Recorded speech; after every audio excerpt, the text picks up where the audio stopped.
Hey guys!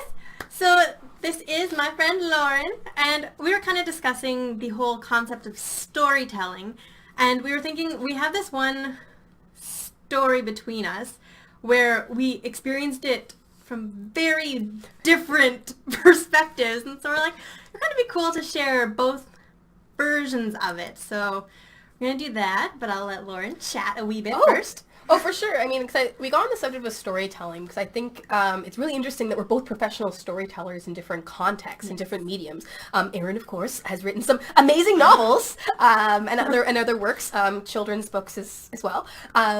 From my perspective, I'm an interpreter by training. I've done costumed historical interpretation. I'm like halfway between educator and tour guide. And really what I do is try to make things relatable to people. And the large part of how I do that is through storytelling, making that emotional connection and things like that. So when I repeat stories, I refine them, I share my passion for them, and I get them. I don't do it by rote. I change them a little bit every single time, but I get a bit of a pattern going. There's certain rhythms to the story that I like to rely upon. So I'm really interested to hear, because I've never heard Erin tell this version of the story, but this is a story that I tell fairly often. As you'll see, it's a very dramatic story. And again, definitely a real thing that happened, for sure. Really fascinating. So, okay, so the story is when my husband broke both arms in Ireland. So at the time we weren't together, it was just, there were 5 of us on this trip. We did all of the UK and Ireland. Lauren joined us halfway through in Dublin, and she really, really wanted to go bike riding in Killarney National Park. And Chad did not know how to ride a bike, and so he had basically only learned for this day. And it also happened to be his birthday. So we were riding, and when you get bikes in Ireland, they don't include safety gear like helmets or anything. And so he was kind of struggling along, and we would basically stop every few minutes, wait for him to catch up. And then we got into kind of the hilly part of National Park, and we kind of stopped and waited 10-15 minutes. And then Lauren and Sarah basically went on ahead. Lauren was like, well, here's a handful of Band-Aids, we'll just... And so Kelsey and I stayed, we waited, and we're like, okay, that's really weird. And people coming by would be like, hey, have you seen this guy? And they're like, oh yeah, he's fine, he'll be along in a minute. And so we're like, okay, 10 more minutes passes, and we're like, we should go back and check. And so we rode back and basically found him as a car was coming to pick him up. And this other guy who's biking had found him. He basically gone straight down the hill and was laying in a ditch with both arms broken. And he was 5 feet away from cell reception. And so basically if we hadn't gone back at that point in time, I don't know that we would have found him for days, basically, because he was in hospital for about a week. And so we went back, the car's pulling up, and it's like, okay, I got in the front seat to go with them because the ambulance couldn't really get to where they were, so the car had to drive him. And then my other friend Kelsey was trying to take my bike and her bike somewhere to store it, and she was she got onto my bike, and the seat was super low, so she was this on the bike. I was trying to get there, just she's a gangly person. She's very tall. She's much taller than I am. And so she got there. They stored the bikes overnight because we couldn't really put them anywhere. And then we all got in the ambulance.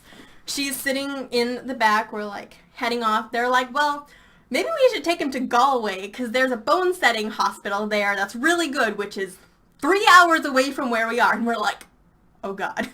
And then no, okay, we're going to go to Tralee, which is 10-20 minutes from Killarney. So that was much better. But then Kelsey gets motion sick when she's in vehicles, and so she's facing backwards, and so she's spinning around trying to look out the front window, and they're like, you okay? So she had to trade places with one of the paramedics. And so we get to the hospital, and by the way, when you are in a hospital there, unless you are admitted, you have to pay like a 900 euro fee that they will refund if you actually need to be there. And so I was like, okay, I guess this is going on my credit card. And then I had to like phone his insurance. It's like 4 a.m. at home. They're like, does he really need surgery? And I'm like, yes, like, let me find a surgeon. And so I had to like give the phone to his doctor, and they're like, yeah, if we don't do this, like, he could lose his arms. And at the time, he's good now. He has full use of both arms, but before he went into surgery, like, it was a compound fracture on one, like, bones out. Like, it was not good. And hairline on the other. And they're like, yeah, we don't know if he's going to ever have use of his arms after this. Like, it was, like, the wrist totally disconnected from all the rest of it. And so, yeah, Lauren's never heard all of this. No, I didn't know. I've seen the scars, and I know he broke both of his arms, but I did not know these details. To clarify, just out of setting outside the story for a moment, the only reason we're laughing now is because he's okay. Yeah, he's fine. And it's the circumstances of the story are now funny, but again, at the time, it was a really serious thing. So yes. Just to clarify, we're not laughing at his pain. No, this is also the time when I learned I'm really, really good at stressful situations. Kelsey, a little less so. But anywho, so once we got, like, all the insurance and stuff, like, dealt with, we were in the hospital. Kelsey was hoovering back, like, 4 chocolate bars in 5 minutes, because that is her stress thing. It was just like, like, it was... And we were basically, like, waiting to hear. He got out of surgery, and he's like Wolverine with his healing abilities, because they're like, yeah, he came out of surgery, he was moving his fingers. And we're like, what? So, thank God for that. Mutant powers. Yeah. And so, but because our hostel was in Killarney, and the last bus back was like at 6 p.m., and we've been at the hospital like all day, I had really no way to contact you guys, because you're out on biking. And this is pre-reasonable cell phone coverage for international phones. Yeah. And this is, This was like you buy a 2008. sad little phone at the store, and it was still like, press this button 3 times for this letter kind of thing. So it was the dinosaurs roaming the earth, and the world was in black and white. Sorry, continue. Yeah, so we had to take the bus back to Killarney, and we were supposed to leave, I think, the next day for the Isle of Skye, and we're like, obviously we can't. And I was like telling this story to the hostel girl, and I was like, we need to stay longer, like, I need to be here. And she's like, well, that's not possible, because there's like a bike tour in town right now, and we're like entirely booked up. There's nothing. And of course, while I'm telling her this, there is Lauren and Sarah sitting in the other room, and their eyes are like, and they're like, what is happening? Okay. So we ended up having to like pack up all his stuff, and Kelsey and I got a hostel in Tralee, which was like $10 a night, and you could tell. But it was available, and it was like reasonably-ish close to the hospital. We could walk there fairly comfortably. And so you and Sarah went ahead onto the Isle of Skye. Kelsey and I stayed in Tralee. It was lovely, by the way. Sorry, knife twist. And we made this walk like pretty much every day, and like when he was allowed out, we had to obviously go to a new hostel that had like, handicap accessible rooms, and he wanted to like continue on the trip, but literally every single time we tried to take him outside, even if it was sunny, it would immediately start to rain. And we're like, okay, well, we could tie like garbage bags around your casts if you like. It's England, it's Ireland, it's gonna rain. But the funny part is the day he got out of the hospital was like a bank holiday Monday, and they're like, "Hey, you have to go get his prescriptions." And frick, like, we must have walked the entire town of Tralee trying to find a store that was open. There was one pharmacy that was open in this place. And of course, he's back at the hostel, and it like poured freaking buckets the entire time until we got to the pharmacy, then it stopped. Nice. And we're like, and we had to ask like the nice security guard in the clothing store, because we're like we've been walking for like 3 hours, like please help us find something that's open. And he's like, this place. And we're like, okay. Was it like right around the corner from the hostel? No. Okay, that would be like, it's the other side of the building. You Yeah, walk it was for like 3 across hours. town. Okay. But, so we got that, had our week in the hospital, or not hospital, in the hostel afterwards. I'm trying to remember, okay. While he was still in the hospital, we were like telling this story to the people in the hostel, like the fact that, you know, he learned to ride a bike for this day, it was his birthday, both arms, and they're like, that story's not real, like, Totally you're fake. making this up, and we're like, nope, no, it happened. So yeah, and Chad eventually went home partway through the trip, and he had to have like a nurse fly in from Toronto, because we had to like feed him, we had to assist him bathing, thank God he could handle his own. Manly bits? Yeah. And he just wore like his swim trunks, and we like scrubbed him down, and we had to like, yeah, because he couldn't like bend his arms, so we had to like hand feed him everything.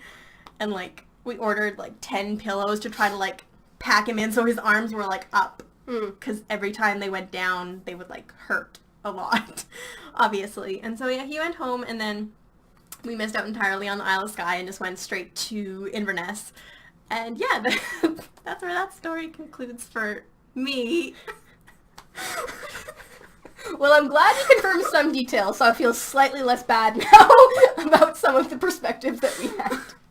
Okay, so, from my perspective, when we last left our heroes, I joined you guys in Dublin. You guys had already gone through most of your England trip. I missed out on the Cotswolds, but I can only afford to come on a 2.5-week trip. So, I joined you guys in Dublin. Amazing town, an amazing time, amazing town, you know, lots of beautiful experiences there. I don't think I'd ever met Chad or Kelsey before. I'd never met them before, so just getting to know them, they were quite nice. I knew Sarah quite well, and yourself, of course. We went to, where was it, Newgrange, and then one of our first stops, this was only like 3 days after I met Kelsey and Chad, we ended up in Killarney. Now, as I recall, Killarney was like the one segment of the trip that I personally had planned. And I remember looking at the details of this place, and I'm like, okay, this place is going to be great. There's going to be history. There's going to be hiking. It's going to be great. It's a beautiful area, lots of rolling hills, trees, deer, cows, ruins, cathedrals, and, you know, like lakes and little thatched cottages with, like, cafes inside them and things like that. Very pretty. Gorgeous park. So I was like, okay, so we have a couple different options for how we can explore this. We can do this on foot and see hardly any of it because it's quite a large park. We could rent horses, like a horse carriage ride, but it's super expensive. We did do a very short carriage ride, and it was adorable. It was adorable, but expensive. Yes. And you can only see a part of the place. You could do the hop-on, hop-off bus tour thing, but I'm not a huge fan of it in the national park context. Because again, it only goes to like the couple sites that they think are important, and I'm like, let's see all of it or more of it. But I know that you could rent bikes.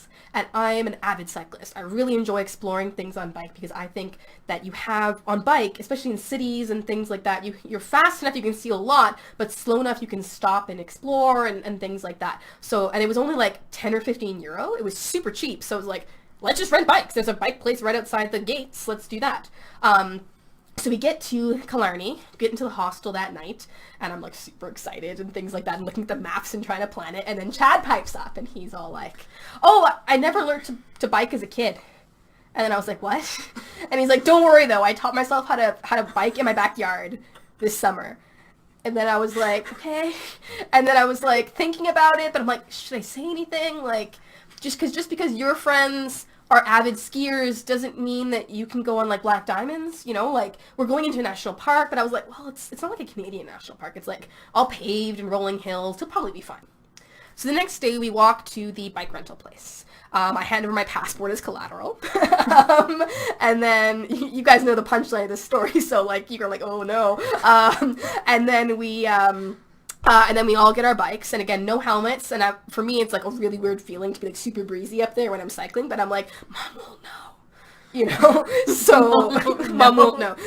So So we started we started cycling along to the gate, and even between the bike rental place and the gate to the national park, I could already tell that Chad was really unfamiliar. Struggling? Yeah, he was really struggling, because you had to stop and wait for him like 2 or 3 times for a couple minutes, even though it was only like a kilometer between us and the gate.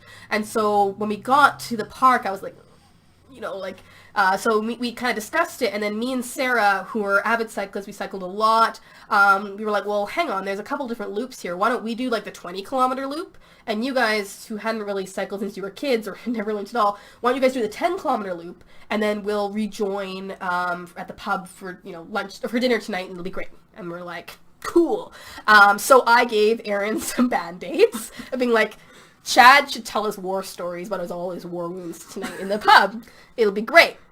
So we're like, bye guys, and me and Sarah had the most amazing day. It was beautiful. I had a little thing where I can mount my camera on my bike. It's like a little one of those claw tripods. Mm-hmm. So we would stop every so often. This was pre-GoPro, so it's not like I was taking video, but I could like stop and we could like take photographs mounted on the bike, and it was super fun.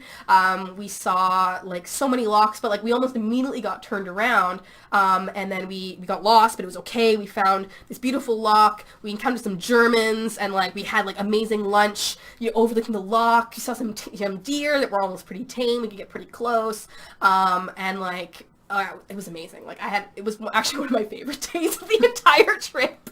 And then we get back to the pub that night, and we were like, oh man, we're like an hour and a half later than we said we'd be. I hope they're not waiting for us. So we get to our room and they're not there, and we're like, okay, that's a bit strange.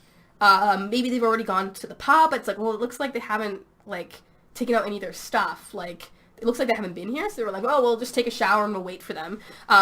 Maybe Tab was just super slow, right? That was our thought.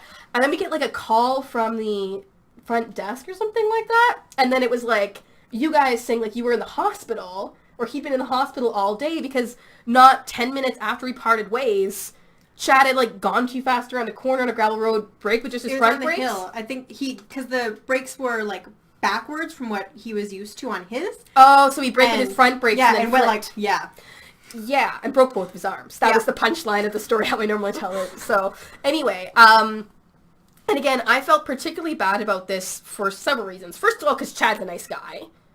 I'd only met him a couple days before, but that doesn't mean that he's not a nice guy, and I couldn't care about that. Second of all, I was the only one in the group at that time that had first aid training. And I felt really bad because I had been, I wasn't with him and I couldn't have helped. But I also feel like I wouldn't have been prepared for a compound fracture either. Yeah, not so much. I've never had to use my first aid for anything more than like heat exhaustion or bee stings. So I don't think I would have been prepared, and then it would have felt worse. But anyway, the other thing was, it was his birthday. And literally any other day, I would have seen how unfamiliar he was on the bike, and it would have been like, you know what, Chad, why don't you return your bike, explore the town on your own. There's a lot of horse racing there. It's a beautiful town. Like, why don't we meet in the pub this evening? That kind of thing. But again, it was his birthday, so I didn't want to leave him alone. So I felt really, really bad.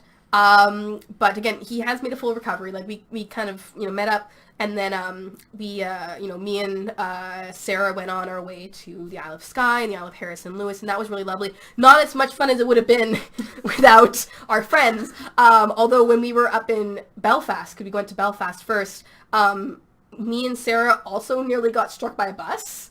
And so we were like, are we just being winnowed down? Like, there can only be one on this trip. Like, what? But anyway, we go through all that, and we get a text or a message on Facebook or whatever, however we did it in the dinosaur days, from Erin saying, quote, like, the doctors say he's okay to come with us for the rest of the trip, ... And we read into that ... as we should be the bad guys. And so Sarah ended up, I think it was like a pay machine. I'm making like the crank, the pay machine, calling her and being like, you know what? Like, honestly, we can't do it. We're backpacking. He can't use his arms. We're going to the Isle of Harris. Our packs were heavy, and it basically would have been like Kelsey and I like carrying ours and then like holding on to his. Yeah. And in all honesty, I have first aid training. That doesn't mean I'm very good. I trained to deal with complications. We're going to be in the Isle of Harris and Lewis and the Isle of Skye. not many clinics, things like that. And I was like, we can't. And I felt really bad, but I think that's what you wanted us to say. We read into that ... quite well. But anyway, so the moral of the story is, I guess, be prepared for your trips, plan ahead. Like, yeah, probably my bad for not knowing when I chose the bike thing, with not double checking with everybody to make sure everyone was capable and comfortable, because we want to make sure everybody has a good time on the trips. On the other hand, if you read the itinerary and know that there's a thing that you can't do as well, maybe it's a matter of let's plan around that as well from everyone's end. Yeah, again, like, beautiful area. I would highly recommend visiting Kalari National Park. I guess they're really, really great. I did manage to get my passport back from them at like a day later, because we needed that pretty soon, because remember we left it as collateral and the bikes were still in the park. Oh yes, they were. Yeah. But anyway, again, but the takeaway is Chad's doing great. And we have an amazing story to share. In fact, it'd be very interesting if he doesn't mind reliving the trauma, telling the story from his perspective. We'll see. We got Chad to tell his side of the story now. My broken arm story. My two broken arm story. Yep. Double the trouble. So, I have these scars, if you can see them. Oh yeah, you can see them for sure. And the better one is here. Yeah. Better or worse? The better one. Okay. It's much straighter, because you can see on the other one where the bone came through. Oh. Yeah. So when I went down the hill and I sat up, I looked down and I'm like, my arm broke. And there's like bone hanging out, and I actually shook it to get the bone out. Yeah. Why? Well, why would that be your first instinct? Yeah, well, there's this loose bone sticking out. I'm like, oh, I need to get this out. So I shook it. It came out. I That's just a little broke bit my of arm. shock. Yeah, I just broke my arms, right? So I peel my backpack off, and this guy, yeah, it really hurt. But I had to be able to lay down, right? My backpack was strapped to me. So this guy comes, and he's like, you okay? I'm like, I broke my arm. And he's like, oh shit, And so he props my head up. He gives me some water, and he calls the ambulance, and they're like, well, the good news is we can get there in half an hour or so. Or so, but the park doesn't really let us in, so you have to find a way to get me over to the parking lot. And so he he loads me into his vehicle. Yeah. Mm. Yeah, he loaded me into his vehicle. Sprawled in the back seat. Yeah, you got there just as he was... Yeah, he was backing up towards him when we got there. And... yeah, he's like, oh shit, dude. Again, we can only laugh about this now because he's okay. Yep. And so drives to the end of the Riverton Park entrances. So the ambulance is there. They load me up, and what I can't remember. It was they had to carry me into it. It was every vibration hurt really bad. Because my arm is totally locked up with the bone. It had broken from the elbow, and the wrist had detached, and then the whole thing was splintered. Yeah, it was a really nasty break. I'm really glad you're okay. Me too. And so and they were like, you probably won't use your arm ever again. Because when they got the X-rays back, the nerves have been severed, and it had shifted. So they said, this probably won't actually reconnect. And it worked out pretty good. Yeah, he's magic. Yeah. Magical healing powers. All Canadians are actually Wolverine. Yep. Yeah. It took, and I healed in 6 weeks. Yeah. It was weirdly fast. Yeah, it was 6 weeks later. It was done. The hospital made a few mistakes. Don't name the hospital. The hospitals don't have screens on their windows, so there's leaves and bugs bugs floating around in the hall. I have bugs in the bed with me at night. Yeah, screens are a good thing. I had a good nice view of the mountains though, the low Irish mountains. It was kind of cool, but no. So I'm come back to Canada. I'm at university. I'm like, all right, let's let's have a look at the arm. And they go to get the cast off, and the hospital had the Irish hospital had sealed it to my arm by mistake. There was supposed to be like a layer underneath, and then The you seal it non-stick there. thing? Yeah, and they forgot to do it, so my arm is completely glued together with the with the cast. So 40 minutes of them removing it gently. And then, so they remove it, and they look at it, and they're like, hey, they didn't clean the wound. So I had gravel and dirt and a bug in the, and a bug Yeah. in, like, An Irish bug. in this one, right? In the wound. And they're looking at this, and they said, what did they do to you? Because it was just, like, the whole thing was left the way they found it when they had put the cast on and did the With surgery. some metal plates added in. Yeah, and like, I don't know where they did the surgery. Like, oh, it was on this side, right? So I think, well, no, they cut here. So they were like really weirded out that they had done like they had opened my arm up on both sides. They had done surgery, but there was debris. So they're like, so they opened you up, but they didn't actually clean around it. That's weird. Really lucky that didn't get infected. Yeah. Right? Had to like amputate the whole thing. Yeah. No. Yep. Well, I also had like 4 liters of saline in me. Wow. I swear, Wow. because it got clogged one day, so they just squeezed the bag and filled my arm. And they're like, your arm will be swollen for a while. And I'm like, yeah, it's really cold. Well. Yeah, it was weird. It was kind of special. Yeah. He was also sad and lonely in the hospital because obviously we were staying in Killarney. And so I took his iPhone so that we could like, call people back home and like update them on these things. And I left him like my little iPod, and it was like, it would get randomly really loud on certain songs, and he'd be like sleeping, just like startled. Awake. Well, that was, and I had like sleep with my arm up. My arm had to be Yes. held up. We had to brace you with pillows. Yes, and on that plane too, they had like 20 pillows to try and keep my arm from moving during the flight. And then, yeah, there was a guy in the hospital. He had a broken back, or a broken something. He had a neck brace and a back brace, and he would rip it off and then go running away, and they'd be chasing after him in the middle of the night. And he would just like bolt out. And I'm like, so why is he in here? Well, he's got like a broken back, broken something. I don't know. Something important. But yeah, like enough that they had a brace, and he's just up and out. He's like 88 years old. Gave no shits. Also, hospitals get weird at night. Yeah, you can hear everything. Yeah. Okay, forgotten detail. I remembered because you were 'cause remember I said that we'd gone down a route that we hadn't anticipated. There were a couple people who had seen the accident, knew that you knew that we were with you guys, so they were like, or knew that there were other people in your group. So there was some cyclists who tried to find us. Oh, right. Yeah, and then the park rangers went Yeah. to try to find you. Exactly, and then because we'd taken a wrong turn, we're like, la-di-da, this is a beautiful walk, let's hang out with these Germans. Like, we were completely oblivious to this entire thing happening, and because we were on the route that we weren't, not the route that we said we were going to be on.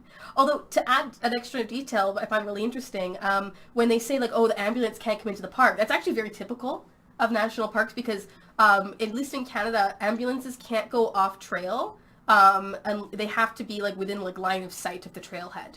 So it's very typical for park staff to be the ones responsible for like extracting people from parks. So I wouldn't be surprised if that was something that was going on there as well. But yeah, that's interesting. That's awesome. So yeah. Well, I had no park staff. There were no park staff anywhere. Well, that came across in that kind time. and lovely stranger. Yep. And he wanted us to update him, so he like Aw. put his number in the phone but didn't save it. So for all he knows, like, Okay, kind stranger, if you see this video, I think it contact was us. Ryan. Ryan? I think it was a Ryan. It was an Irish Ryan. Yeah. Well, Irish Ryan. He's okay. Thank you so much for your help. And we'll try to find you. We should go on like that misconnection website. Yeah. Normally it's for like romantic trysts or whatever, but that could be a fun thing. Yeah. So yeah, that is one story from 3 different perspectives, which gives you a pretty good idea of when you're reading something in historical context, how different things are from every side of it.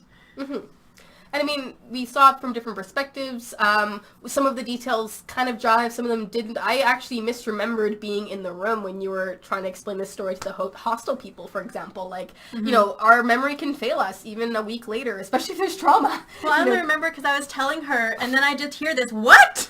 From the side, and that was Sarah. And she's like, what? Yeah.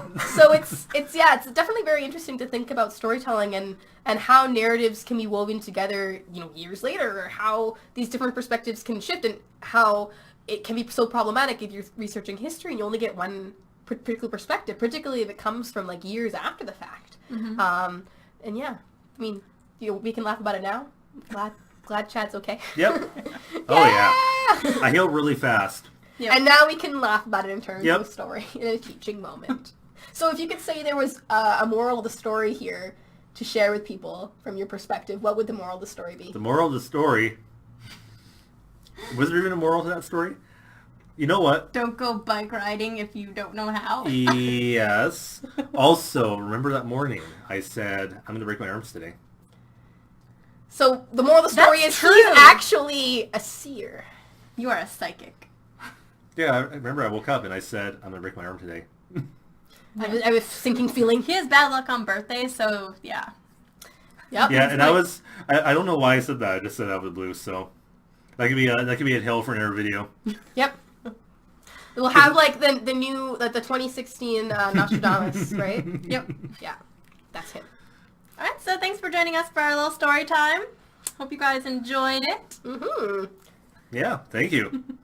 And hope you never break an arm like I did, because that sucked. Don't do it. don't I strongly recommend against it.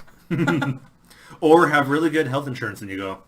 Yes. Oh, Canada. Now, if only we were sponsored by a health insurer. I could be like, here's our jingle. Well, thanks guys for joining us. We'll see you next time. Thanks. Bye. See you.